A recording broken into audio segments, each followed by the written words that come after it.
Assalamualaikum warahmatullahi wabarakatuh. Halo semuanya teman-teman, selamat siang, selamat datang kembali di channel Ilo Entry dan masih bersama saya Ilo dimanapun teman-teman berada. Semoga teman-teman selalu dalam keadaan sehat walafiat tanpa kekurangan satu apapun. Amin, amin ya rabbal alamin. Pada kesempatan yang baik ini kami masih akan membawakan kisah dari Walensky. Kisah Yuda Sanggabuana.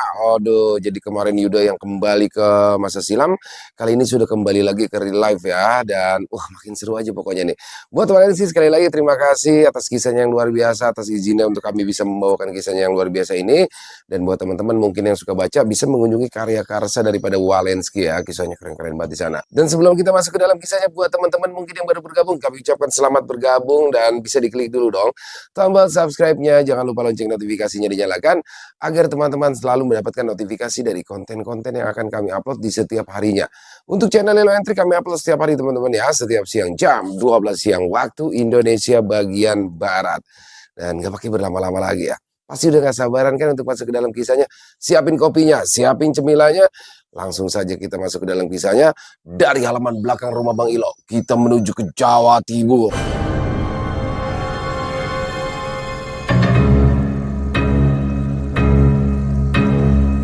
Misteri di desa Rawak. Kisah Yuda Sanggabuana.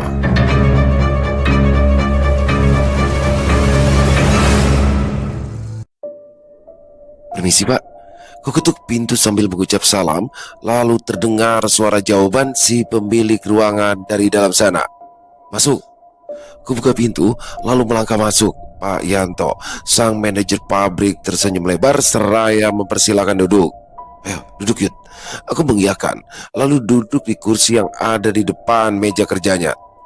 Ada apa ya Pak? Oh enggak ada apa-apa, santai aja. Gimana kerjaanmu? Lancar? Tanya Pak Yanto berbahasa basi. Lancar Pak, alhamdulillah. Aku mengangguk, namun dalam hati mulai timbul prasangka. Sikap Pak Yanto yang seperti ini biasanya ada maunya. Motor radio dari Pak Hermawan masih enak dipakai kan? Tanya Pak Yanto tiba-tiba. Seketika dahiku berkerut. Pertanyaan Pak Yanto terlalu aneh dan tak terduga. Aku pun semakin curiga. Masih Pak, masih saya pakai sehari-hari. Maaf, memangnya kenapa ya Pak? Oh enggak apa-apa. Barusan Pak Hermawan telepon dan beliau titip salam buat kamu, sekaligus tanya-tanya soal motor kamu. Katanya kalau sudah nggak enak ya mau diganti. Hah? Seketika aku terkejut, lalu cepat-cepat memberikan gestur tangan tanda menolak. Gak usah Pak, motor saya masih bagus begitu kok mau diganti. Sampaikan saja salam hormat saya pada beliau. Bilang saja terima kasih Pak. Oh ya sudah. Padahal kalau jadi saya mah, saya bakalan langsung minta motor keluaran terbaru. Kenapa enggak? Pak Hermawan itu orang kaya. Kalau cuma sekedar motor si kecil. Pak Yanto menjentikan jari. Aku pun hanya tersenyum kalau mendengar jawaban dari Pak Yanto yang oportunis. Lalu coba sedikit menggertaknya agar dia berhenti ngelantur dan mau langsung bicara pada intinya. Ya sudah Pak, kalau begitu saya permisi dulu. Aku berpamitan sembari berpura-pura bangkit dari tempat dudukku. Nanti dulu. Kamu itu, saya belum selesai ngomong. Pak Yanto langsung gelagapan hingga nyaris berdiri. Betul kan? Dia memang punya maksud yang lain. Loh, katanya nggak ada apa-apa Pak. Saya pikir Bapak hanya mau tanya soal motor saja. Timpalku sambil tersenyum, lalu kembali duduk. Iya, tapi bukan cuma itu. Ada lain juga yang mau saya sampaikan. Masalah apa ya Pak? Jadi begini, Pak Hermawan itu kan punya keponakan dari Jakarta, namanya Christine. Nah, Christine dan teman-temannya ini suka membuat konten tentang tempat-tempat angker. Dan rencananya mereka itu mau bikin konten di desa terpencil di dekat gunung sana. Loh, lalu apa hubungannya dengan saya Pak? Jadi begini, tadi Pak Hermawan tuh minta supaya kamu ikut bersama Christine dan juga teman-temannya ke sana. Loh, kok saya Pak? Saya mau disuruh apa? Pegang kamera? Aduh, ngerti juga enggak Pak, saya sama yang begituan. Alah, kamu itu ya, saya itu lagi serius malah bercanda. Dengar dulu. Jadi, kamu itu diminta untuk ikut mendampingi mereka. Soalnya tempat itu katanya terkenal angker. Loh, bagus dong Pak. Memang itu kan yang mereka cari. Terus masalahnya di mana? Masalahnya, paranormal yang selama ini selalu mendampingi mereka malah menolak untuk ikut. Dia malah melarang mereka untuk pergi ke sana. Jadi Pak Hermawan meminta agar kamu yang mendampingi mereka. Ya jaga-jaga kalau sampai terjadi apa-apa. Kepalaku mengangguk tanda mengerti, lalu coba menolak dengan memberikan pengertian. Aduh, maaf Pak, menurut saya paranormal itu mungkin ada benarnya. Mungkin tempat itu memang terlalu berbahaya untuk diusik. Jadi sepertinya saya setuju dengan anjuran dari paranormal itu. Ya, saya juga tahu. Tapi masalahnya, Christine dan teman-temannya itu ngeyel. Dibilang begitu malah mereka jadi penasaran. Lalu nekat tetap mau pergi ke sana. Nah, kan Pak Hermawan jadi khawatir. Dia tadi langsung telepon saya untuk minta bantuan kamu. Langsung kusandarkan punggung sambil geleng-geleng kepala. Tidak mengerti kenapa orang-orang macam mereka begitu keras kepala. Padahal sudah banyak kejadian tentang orang-orang yang celaka akibat usil mengusik tempat-tempat angker. Tapi mereka tetap nekat hanya demi ketenaran dan juga pundi-pundi uang. Sejenak aku bimbang. Sebenarnya aku enggan untuk menyanggupi hal itu, tapi mengingat yang meminta adalah Pak Hermawan, sang pemilik pabrik, aku pun jadi sungkan untuk menolak. Lagi pula diriku sekarang malah jadi ikut-ikutan khawatir kalau nanti benar-benar terjadi hal buruk pada mereka. Gimana Yud? Hah? Kamu bersedia kan? Ayolah, ini Pak Hermawan sendiri loh yang minta langsung. Beliau tadi wanti-wanti dan dia itu benar-benar berharap kamu bersedia ikut. Aku menghela nafas dalam-dalam lalu menjawab pelan. Oke lah Pak. Nah gitu dong. Saya kan jadi gak perlu repot-repot ngomong sama Pak Hermawan. Oke, kalau begitu nanti saya minta Christine untuk langsung menghubungi kamu saja ya. Biar ya kalian langsung bicara saja ya. Oh siap Pak. Kalau begitu saya pamit dulu Pak. Oke Yud. Yuda. Tapi ngomong-ngomong, ini kamu beneran nggak mau ganti motor? Aji mumpung Yud, kapan lagi? Ini saya tinggal telepon, motor baru langsung meluncur loh. Gimana? Spontan aku tertawa kala mendengar tawaran dari Pak Yanto yang konyol itu. Gak usah Pak, gak usah. Terima kasih. Selepas maghrib, di kontrakan, ponselku mendadak berdering, memunculkan nomor asing. Ternyata itu adalah Christine yang menghubungiku setelah berkenalan. Lalu sedikit tanya ini dan itu, Christine pun mulai bicara tentang maksud dan tujuannya. Pokoknya Mas Yuda tenang aja, makan, rokok, semuanya kami yang tanggung. Mas Yuda pokoknya tinggal duduk anteng, ucap Christine di seberang sana. Terima kasih Mbak. Tapi Mbak Christine benar-benar nekat tetap mau ke sana. Memangnya nggak ada tempat lain? Tempat lain udah dikunjungin sama konten kreator yang lain Mas. Cuma ini satu-satunya tempat yang belum pernah mereka datangi. Makanya kita jadi penasaran, seperti apa sih tempatnya? Maaf Mbak, mungkin memang ada alasannya kenapa belum ada yang berani datang ke tempat itu. Dan mungkin paranormal teman Mbak itu benar kalau tempat itu terlalu berbahaya. Alah, bullshit. Kita ini manusia Mas, masa ya kalah sama setan sih? Saya 100% yakin gak bakal terjadi apa-apa. Aku hanya bisa geleng-geleng kepala. Ucapan Christine benar-benar menunjukkan sifat keras kepala. Aku paham benar sifat itu. Ya, Mayang Kemuding adalah contoh paling sahih untuk urusan yang satu ini. Ya sudah, terserah Mbak saja. Tapi saran saya nanti selama di sana kalian semua harus tetap menjaga sikap, jangan sembrono.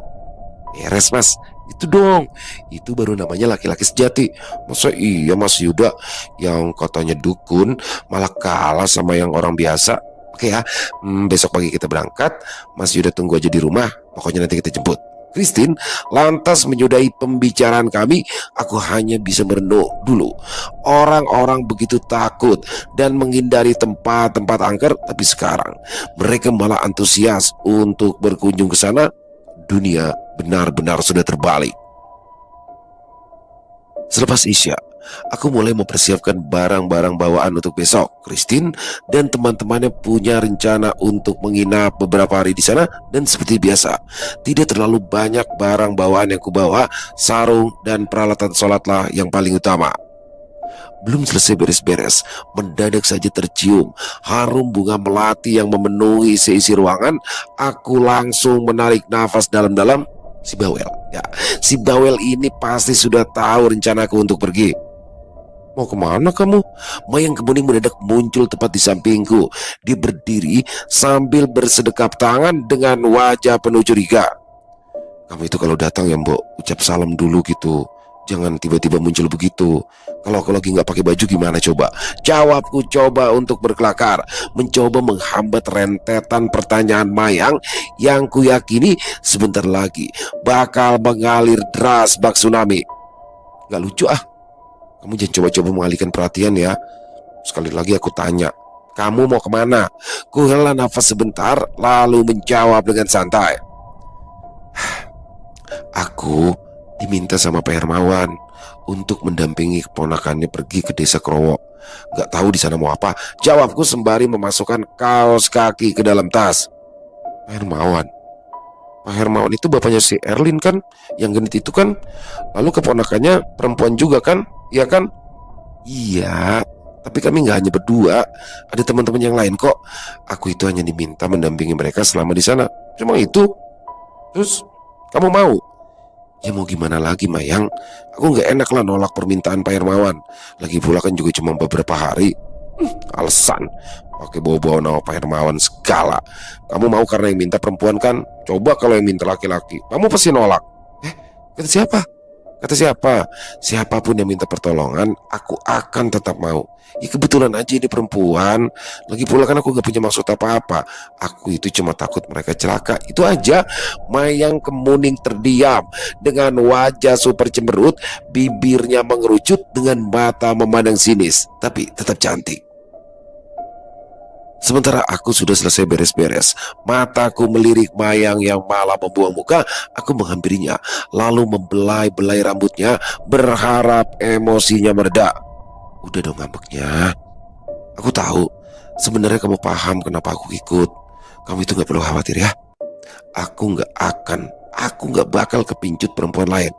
Gak ada perempuan di dunia ini yang bisa mengalahkan kecantikanmu. Apalagi bawel aja. Mayang langsung memukul dadaku pelan. Tanda dia mulai melunak. Aku menariknya ke dalam pelukanku, lalu mengecup pucuk kepalanya yang harum. Kamu itu sih ya, kenapa sih selalu curiga? Aku cuma takut kehilangan kamu. Kenapa sih kita gak cepet nikah aja? Tanya Mayang sambil merangkul pinggangku. Kurai dagu Mayang, lalu mengangkat wajahnya hingga kami saling tatap. Tapi Mayang justru menatapku dengan pandangan penuh harap. Aku memberikan senyuman yang terbaik demi menghilangkan rasa gunanya. Kamu yang sabar ya. Aku pasti akan menikahi kamu. Aku janji, ucapku sambil membelai pipinya. Mayang mengangguk, merasa teryakinkan. Lantas dia benamkan kepalanya di dadaku. Aku bakalan tunggu kamu sampai kapanpun, Yud. Aku sayang kamu, ucapnya pelan. Akhirnya aku bisa bernafas lega. Bukan apa-apa. Dari setiap apa yang kulakukan, meminta restu dari Mayang adalah hal yang paling sulit, apalagi bila ada perempuan yang terlibat di dalamnya. Lalu kemudian Mayang pun pamit, setelah sebelumnya mewanti-wanti agar aku selalu berhati-hati dan cepat memanggil dia kalau sampai terjadi sesuatu. Tak lama setelah Mayang pergi, aku pun segera mengambil posisi duduk bersila dan bersiap mengeningkan cipta. Aku berniat meminta petunjuk Sang Maha Kuasa tentang tempat yang akan kudatangi. Jujur saja, aku penasaran. Reputasi tempat itu membuatku tergerak untuk mencari tahu, apalagi firasatku langsung tak enak begitu mendengar nama desa itu, Desa Krowok. Dari namanya saja sudah memunculkan berbagai tafsir tentang asal-usulnya. Dalam keheningan, ku coba memusatkan pikiran sambil berkali-kali mengucapkan nama Desa Krowok dalam hati. Aku berharap Sang Maha Kuasa mau berbaik hati memberikan petunjuk yang kuharapkan. Dalam kondisi mata terpejam, mata batinku sedikit demi sedikit mulai perlihatkan sesuatu. Perlahan-lahan mulai muncul gambaran satu tempat asing yang justru membuatku jadi bertanya-tanya. Tempat apa ini? Tadinya kukira bakalan muncul tampilan desa yang hijau dan asri, tapi ternyata mata batinku malah menampilkan sebuah tanah kosong yang luas dan gelap. Aku coba untuk kembali fokus. Gambaran itu pun kian jelas, benar-benar kosong dan gelap. Namun mendadak ada sesuatu yang bergerak-gerak dari dalam tanahnya. Lalu tiba-tiba, bro, astaga, dari dalam tanah muncul begitu banyak manusia-manusia tanpa kepala. Ya Allah. Kulirik jam dinding. Pukul 10 pagi, mendadak terdengar bunyi klakson mobil dari luar sana. Bismillah, ku gendong ransel lalu membuka pintu. Terlihat seorang gadis berwajah Tionghoa turun dari mobil sambil melambaikan tangan, lalu menyusul dua orang pemuda dan seorang gadis berwajah ayu yang langsung berdiri di dekat mobil. Aku melangkah menghampiri mereka. Si gadis Tionghoa langsung tersenyum begitu aku sampai di dekatnya. Oh, ini tuh yang namanya Mas Yuda. Gak nyangka deh, ucapnya lalu melirik gadis yang satunya lagi sembari memberikan kode mengangkat alis. Iya betul, nama saya Yuda. Memangnya kenapa? Gak apa-apa, gak apa-apa. Saya Christine yang semalam telepon. Dan ini teman-teman saya. Ini namanya Verdi, yang ini Tomo. Nah, kalau yang cantik ini namanya Linda. Balas Christine memperkenalkan ketiga temannya. Kami saling berjabat tangan, lalu sedikit berbasa-basi. Tapi Christine sepertinya tak ingin membuang-buang waktu. Langsung jalan aja yuk, kita udah kesiangan deh kayaknya. Tempatnya kan jauh kan. Mas Yuda mau duduk di depan? Gak usah mbak, saya di belakang aja. Oke deh, ayo kita jalan. Kami kompak mengiyakan dan mobil pun segera meluncur. Beberapa menit melaju, Verdi, si pemuda atletis berpenampilan modis, mencoba mulai pembicaraan dari balik kemudi. Gak nyangka ya, tadinya gue pikir Mas Yuda ini orang tua. Gak taunya seumuran kita. Ucapan Verdi pun langsung diamini oleh Tomo, pemuda kurus berambut gondrong yang duduk di sampingnya. Iya, sama, gue juga gak nyangka. Soalnya kan setahu gue dukun itu biasanya udah tua. Kiragil aja yang biasa ikut kita juga udah tua. Memangnya Mas Yuda ini dari umur berapa mas belajar ilmu kebatinan? Tanya Tomo sedikit menoleh ke arahku. Maaf mas, saya bukan dukun, cuma kebetulan saja sedikit mengerti masalah gaib. Saya juga nggak pernah belajar ilmu apa-apa, semua itu hanya bawaan lahir. Oh gitu, Tomo manggut-manggut. Tapi Verdi sepertinya belum teryakinkan mengingat penampilanku yang di luar dugaannya. Maaf ya mas, bukan maksud saya nih meragukan kemampuan Mas Yuda.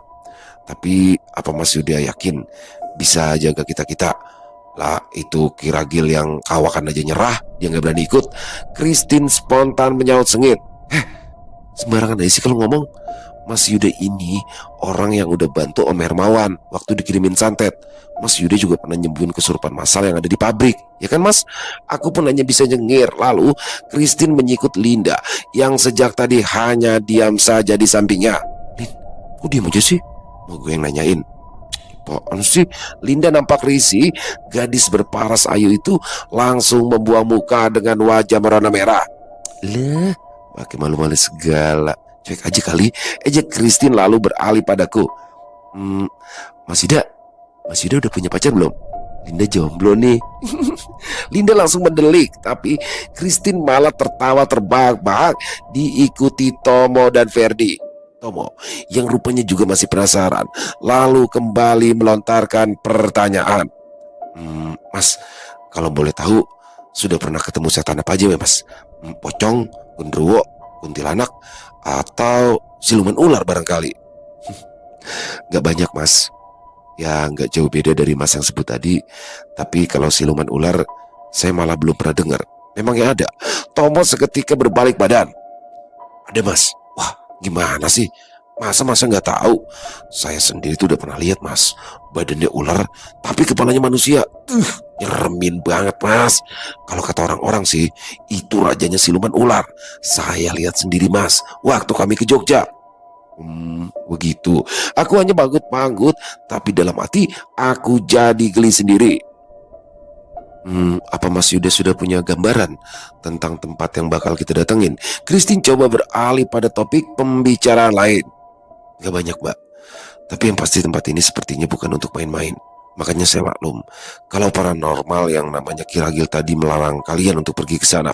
Ferdi spontan berkomentar, "Alah, palingan juga tempatnya biasa aja. Gue yakin kok Kiragil tuh sengaja nakut-nakutin kita biar bayaran dia tambah. Lagu lama sih," ujar Ferdi mencibir. Tomo pun mengamini. Aku pun hanya bisa geleng kepala. Tadinya aku ingin menceritakan tentang apa yang kulihat dalam tirakatku semalam, tapi melihat sikap mereka yang so jagoan, aku malah jadi ragu kalau mereka bakal percaya. Tapi begitulah anak Jakarta. Mereka merasa paling unggul dan tahu segalanya. Setelah menempuh perjalanan panjang dan melelahkan, menjelang sore, akhirnya kami sampai di depan gapura batu yang nampak kusam dan kuno. Bentuknya benar-benar mirip gapura zaman kerajaan, tapi melihat hal itu, Tomo malah berteriak kegirangan. "Wah, keren! Bakalan keren ini. Dari depannya aja udah serem begini, cuy!" teriak Tomo sambil mengarahkan kameranya dari dalam mobil yang kini berjalan pelan menggilas jalan tanah yang tak rata. Ferdi lalu menoleh ke arah Christine. "Chris, lo langsung live aja deh, mulai dari sini." Christine pun langsung menunjukkan ponselnya. "Live pakai apaan? Orang mendadak gak ada sinyal," ucapnya sembari mengguncang-guncang ponselnya. Linda yang sejak tadi diam tiba-tiba saja angkat bicara. "Kayaknya bener deh kata Kiragil. Eh, Gua kok langsung merinding ya. Firasat gue jadi gak enak. Apa kita batalin aja ya?" ucapnya sambil mengusap-usap tengkuk. "Enak aja. Kita ini udah jauh-jauh dari Jakarta. Sebelum apa-apa udah minta pulang. Lagian lu tenang aja Lin. Kan ada Mas Yuda. Gue juga udah siap nih sama cincin jimat warisan kakek gue," saut Tomo sambil memperlihatkan cincin berhiaskan batu hitam di jari manisnya. Ferdi menyempatkan mata untuk melirik jari Tomo. "Anjay, lo bawa juga tuh cincin." "Iyalah, ini kan cincin yang gak pernah bikin gue kecewa. Lo inget gak sama kuntilanak yang dari Bogor? Kalau bukan karena cincin ini, gue yakin waktu itu kita celaka." Tomo lalu mengusap-usap cincinnya. "Chris, lo yakin kan ini tempatnya? Masa dari tadi kok cuma hutan doang? Mana kampungnya nih?" tanya Ferdi yang nampak bingung sambil tengok-tengok dari balik kemudi. "Bener kok, kata si Sugeng, kita itu memang bakal ngelewatin hutan dulu, baru deh nanti kita ketemu kampungnya. Nah, nanti di sana Pak Wongso udah nungguin kita," saut Christine. Ferdi mengangguk. Sementara diriku sejak tadi hanya terdiam. Aku mulai bisa merasakan hawa jahat yang kian lama kian terasa kuat. Kalau bisa kuberikan nilai, mungkin kekuatannya ada di tingkat 7 dari 10. Tak lama kemudian, kami pun tiba di sebuah persimpangan jalan. Ferdi lalu menghentikan mobil karena tak tahu ndak kemana mengarahkan setirnya. Yang lainnya pun sama bingungnya. Sementara itu, aku tengah menatap tajam seorang kakek bungkuk berpakaian serba hitam yang sedang berdiri mematung di bawah sebuah pohon beringin besar. "Kayaknya ke kanan deh, Fer." Christine coba memberikan saran, tapi Ferdi masih ragu. "Lo yakin, Chris?" Christine tak langsung menjawab. Ia malah menoleh ke arahku seakan meminta pendapat. "Ya, ke kanan," ucapku setelah melihat kakek bungkuk itu menunjukkan arah yang sama. Oke, Ferdi langsung membelokkan setir mobilnya mengikuti petunjukku. Ketika mobil melintas persis di depan kakek itu, aku mengangguk tanda berterima kasih. Linda yang sejak tadi nampak gelisah sempat melirik ke arahku lalu ikut mengangguk. "Lu lihat apaan, Lin?" tanya Christine heran. Tapi Linda cepat-cepat menjawab sambil berusaha bersikap biasa. Enggak ada apa-apa," ucapnya lalu melirik ke arahku.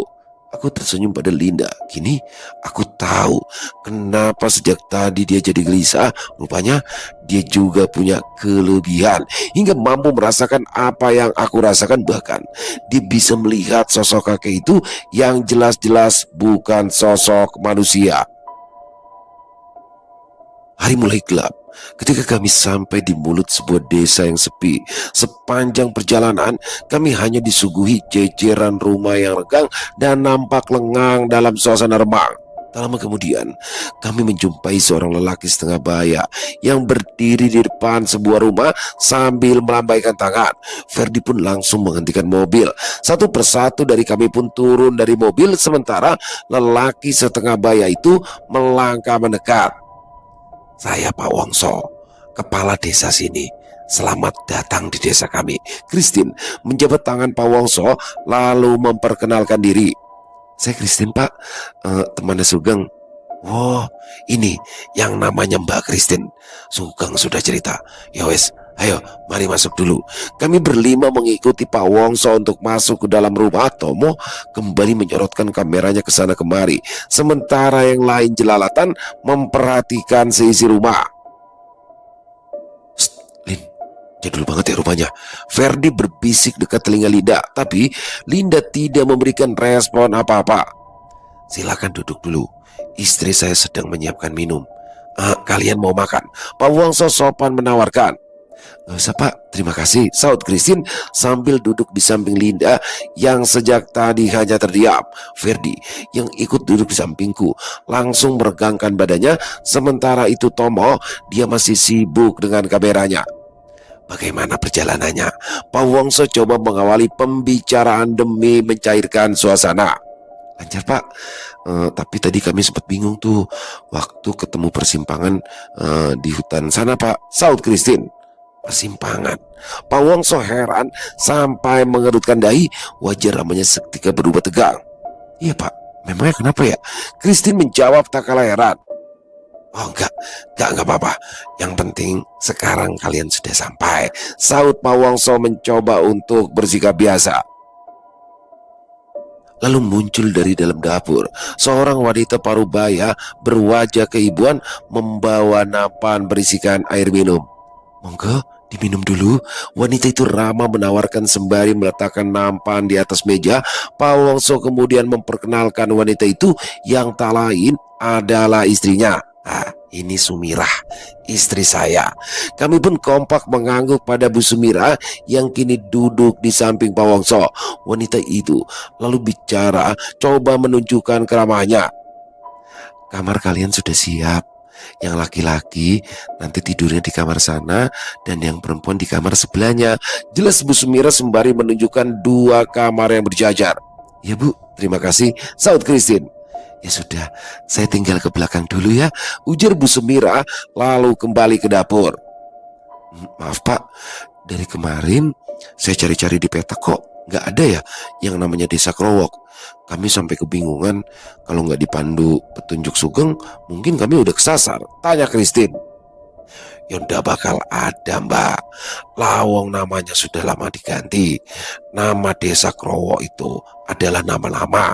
Christine mengangguk pelan. Aku yang sejak kemarin penasaran akhirnya menanyakan perihal asal usul nama desa ini. Maaf Pak, kalau boleh tahu kenapa bisa dulu dinamai sebagai Desa Krowo? Oh, jadi nama Desa Krowo itu diambil dari nama Ki Krowo, pendiri desa ini. Nama aslinya itu Raden Suto, tapi dia mendapat julukan Ki Krowo karena tampangnya yang cacat. Cacat? Cacat bagaimana ya Pak? Pipi kanannya bolong besar sampai giginya terlihat. Konon katanya dia menjadi begitu akibat berkelahi dengan musuh. Musuhnya tewas, tapi Raden Suto terluka di wajah. Sejak saat itu dia mendapati julukan Ki Krowok. Nah, makam yang akan kalian kunjungi itu adalah makamnya Ki Krowok. Oh, jadi gitu ceritanya. Lalu posisi makamnya ada di mana ya Pak? Tanya Ferdi. Ada di luar desa. Besok saya antar. Tapi serius, kalian semua mau berkunjung ke sana? Iya Pak, memangnya kenapa Pak? Christine nampak penasaran. Ya enggak apa-apa, tapi selama ini belum pernah ada orang luar yang berani berkunjung ke sana. Kami yang orang asli sini saja takut. Takut? Takut kenapa ya Pak? Tanya Christine lagi. Makamnya itu terkenal angker. Sering terdengar suara rintihan dan juga bau busuk di sekitaran sana. Ditambah lagi dengan bentuk makam Ki Krowok yang aneh. Aneh? Aneh bagaimana Pak? Nanti kalian lihat saja sendiri. Keesokan harinya, sesuai rencana, Pak Wongso mengantarkan kami mengunjungi makam Ki Krowok menjelang sore. Tadinya Pak Wongso ingin mengantar kami pagi harinya, tapi akhirnya dia terbujuk oleh rayuan Christine yang meminta pergi sore hari demi terciptanya suasana horor yang diinginkan. Tentu saja dengan iming-iming sejumlah uang. Sepanjang langkah kami menapaki jalan desa berbatu, tak nampak lihat kehidupan lazimnya sebuah desa. Hanya ada satu dua orang yang kami jumpai dan langsung memandang heran ke arah kami. Kok sepi banget ya Pak? Penduduknya pada kemana emang ya Pak? Tanya Ferdi. Ya memang begini Mas, desa ini penghuninya tinggal sedikit. Itu pun juga kebanyakan adalah orang tua. Yang muda-muda sudah lama pergi merantau dan cuma pulang sesekali, termasuk Sugeng dan kedua anak laki-laki saya. Christine memeriksa ponselnya lalu terlihat kesal. Di sini susah sinyal ya Pak? Tanya gadis bermata sipit itu kepada Pak Wongso. Iya Mbak, maklum desa terpencil. Jangankan sinyal, uang listrik aja baru ada 8 tahun yang lalu. Christine menghela nafas lalu memasukkan ponselnya ke dalam tas. Yang lainnya pun nampak kecewa. Aku hanya tertawa dalam hati. Ya, kehilangan sinyal bagi mereka semua seperti kehilangan nyawa saja. Pak Wongso terus membawa kami keluar dari desa, lalu melewati jalanan yang sama dengan yang kami lalui kemarin, sampai akhirnya kami tiba di depan pohon beringin besar itu. Aku jelas masih ingat pohonnya, tapi anehnya tak nampak ada jalan bercabang di situ. Wah, bukannya kemarin di sini jalannya bercabang ya? Ferdi kebingungan. Rupanya dia juga baru menyadari akan hal itu. Iya ya, aneh ya. Tomo menambahkan sambil matanya jelalatan mencari-cari. Aku sempat melihat wajah Pak Wongso berubah menjadi tegang, tapi dia langsung mencoba untuk menutupinya. Masa ya Mas? Barangkali salah lihat. Di sini tuh tidak ada jalan bercabang seperti yang mas-mas tadi maksud. Christine dan teman-temannya saling pandang. Aku tahu mereka bingung, tapi tidak denganku. Aku paham kalau tempat dengan hawa jahat seperti ini penuh dengan tipu daya. Aku yakin ada sesuatu yang sengaja ingin menyesatkan agar kami terperangkap dan akhirnya hanya berputar-putar saja, atau malah akan membawa kami masuk ke alam gaib. Setelah melewati pohon beringin besar, Pak Wongso berbelok arah masuk ke dalam hutan. Kini tak ada lagi jalan setapak yang ada, hanya pohon-pohon besar serta rumput liar dan semak belukar. Tomo langsung mengarahkan kameranya menyerut Ferdi dan Christine yang mulai berbicara sambil berjalan, menggambarkan situasi bak reporter ulung. Sedangkan Linda sejak tadi hanya diam dengan wajah yang lagi-lagi gelisah. Setelah berjalan kurang lebih beberapa ratus meter, wajah Christine dan teman-temannya seketika berubah ceria ketika mereka menginjakkan kaki di sebuah lembah yang hijau dan luas. Gila, bagus banget cuy pemandangannya. Bagi Tomo kegirangan lalu menyorotkan kameranya demi bisa mengabadikan panorama yang mahal itu. Tapi dia berhenti saat melihat sesuatu dari kejauhan. Bapak, itu apa Pak? Tanya Tomo sambil menunjuk ke atas sebuah bukit kecil. Yaitu makamnya Ki Krowo, jawab Pak Wongso lalu melangkah menuju ke sana. Aku hanya terdiam. Sudah sejak tadi aku melihat saung itu, sekarang aku tahu rupanya hawa jahat itu bersumber dari sana. Tapi bukan itu saja, aku juga merasakan hal yang sama di seluruh area lembah ini. Ferdi nampak antusias. Dia mempercepat langkahnya hendak mendahului kami, tapi Pak Wongso langsung memperingatkannya. Jangan buru-buru Mas, biasa saja. Tetap dalam rombongan, pinta Pak Wongso. Tapi Ferdi seolah seperti tak peduli. Dia tetap melangkah cepat, tapi akhirnya kembali melambat ketika Christine mendelik memberikan kode agar pemuda itu mau patuh. Chris, kita jangan lama-lama di sini ya, pinta Linda tiba-tiba. Sepertinya dia merasa tak nyaman, merasakan hawa yang sama seperti yang kurasakan sejak tadi. Ya ampun Lin, lu kenapa sih? Baru sampai udah ribut. Tahu gini mah, mending lu tinggal di rumah Pak Wongso aja tadi. Hardik Ferdi. Ya Lin, Lu tenang aja deh, paling cuma sebentar kok. Lagian kalau ada apa-apa kan ada Mas Yuda. Ya nggak Mas? Christine kembali memberikan kode dengan mengangkat alis. Linda langsung terdiam sementara kami terus melangkah menapaki jalan menanjak menuju puncak bukit hingga akhirnya kami sampai di depan saung itu. Gila, bakalan heboh nih. Gue yakin nih, videonya nanti pasti banyak yang nonton. Tomo giring bukan kepalang sambil mengarahkan lensa kameranya. Sementara mataku tak lepas terus memperhatikan saung itu. Sebuah bangunan sederhana tanpa dinding. Hanya ada atap rumbia yang ditopang 4 tiang kayu kokoh sebagai penyangga yang tertanam di tanah. Di tengah saung ada kain tebal kecoklatan yang dibentangkan tak ubahnya tenda setinggi leher dengan keempat sudut kain diikat pada masing-masing tiang penyaga.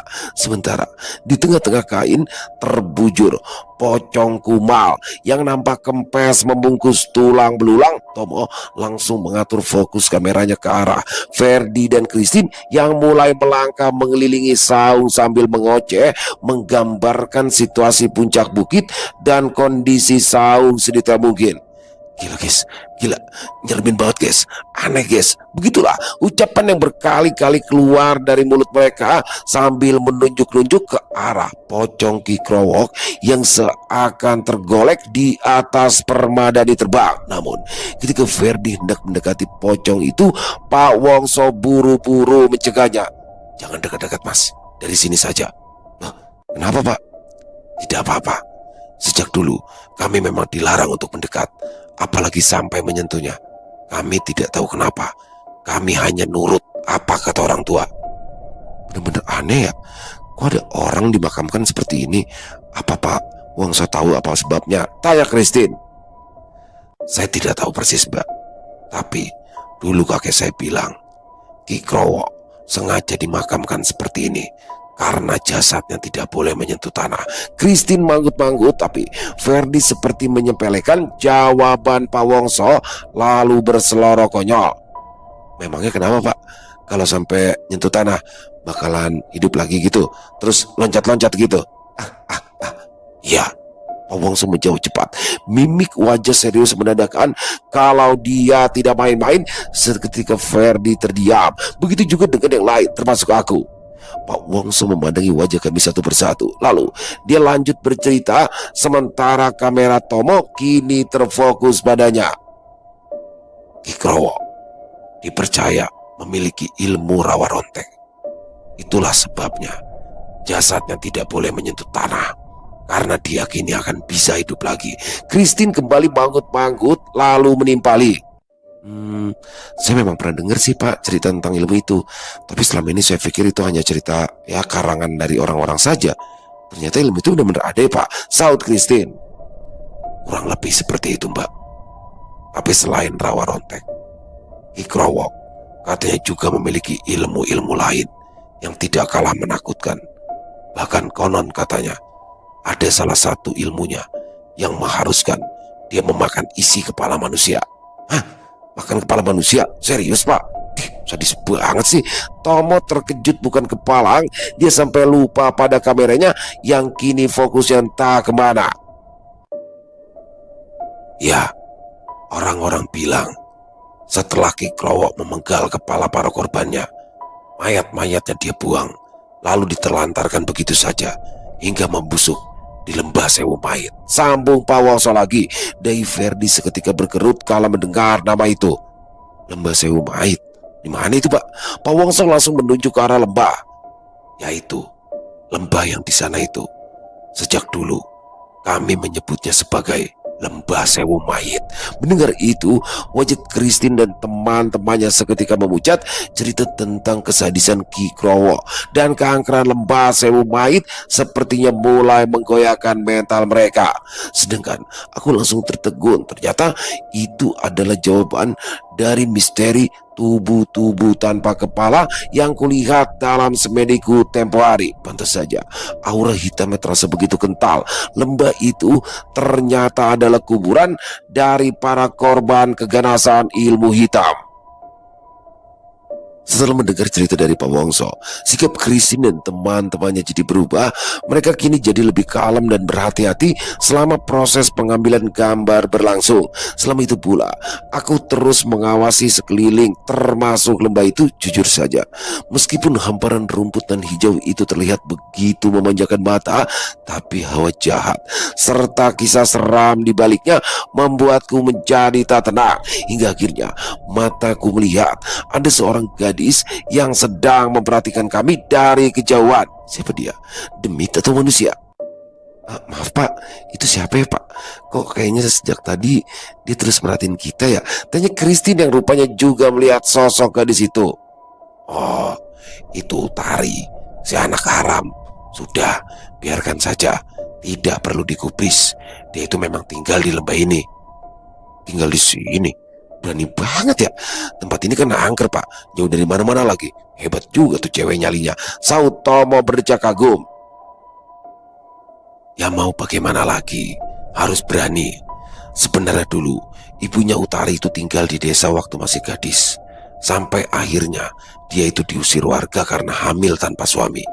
Dia yang sudah tidak punya siapa-siapa akhirnya ditampung Mbah Karjan, kuncen makam Ki Krowo yang tinggal di lembah ini. Jelas Pak Wongso? Oh gitu.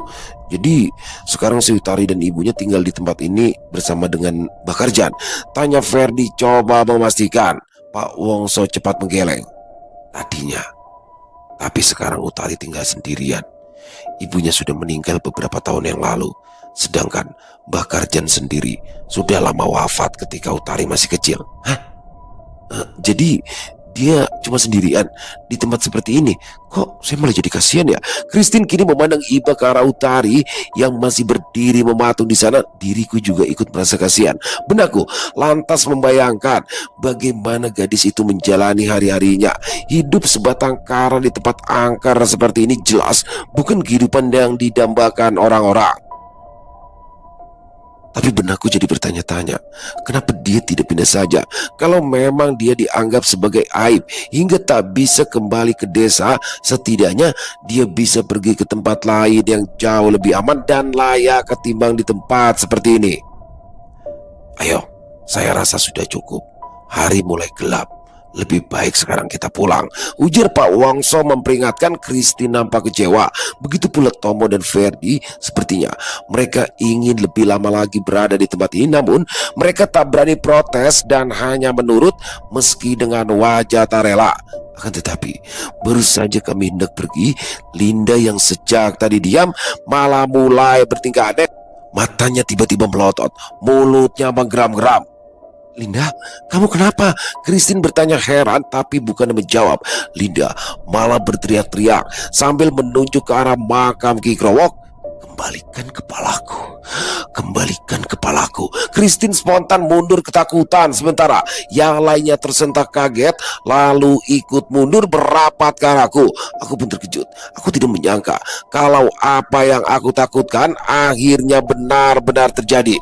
Kelebihan yang dimiliki Linda ternyata menarik perhatian para lelembut penghuni tempat ini untuk mendekat.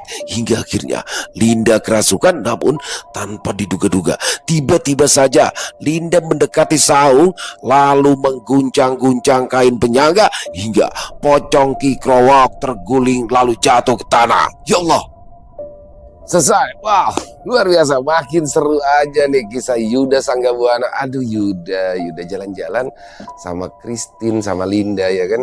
Langsung aja Bayang Kemuning tahu tuh. Langsung muncul dengan muka ininya ya kan, muka sinisnya. Aduh, tapi cantik katanya. Jadi kalau nggak cewek pasti kamu nggak mau. Tahu aja gitu ya. Tapi di sini sangat menarik kisah di sini ya. Bagaimana seorang Yuda Sanggabuana diminta oleh Pak Hermawan sebagai bos pabrik untuk mengantarkan keponakannya mengunjungi tempat-tempat angker dalam rangka kebutuhan pembuatan konten horor. Waduh. Dan ini paling sulit nih. Orang-orang skeptis, nekat ya kan, kita harus ngawal. Ini susah banget deh. Dan di situ ada makam keramat Ki Krowok ya, makanya disebutnya Desa Krowok. Waduh, makin seru nih. Apa yang terjadi besok? Pokoknya buat teman-teman jangan sampai ketinggalan buat besok ya part selanjutnya. dan kisahnya keren banget. Terima kasih kepada Walenski atas kisah luar biasanya ya. Semoga kisah barusan bisa menghibur teman-teman semua para pecinta penikmat horor misteri.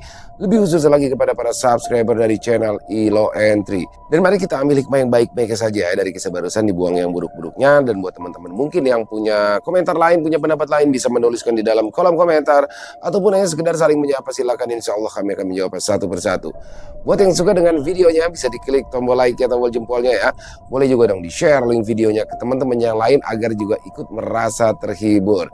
Buat yang belum subscribe bisa diklik dulu tombol subscribe, jangan lupa lonceng notifikasinya dinyalakan agar teman-teman selalu mendapatkan notifikasi dari konten-konten yang akan kami upload di setiap harinya.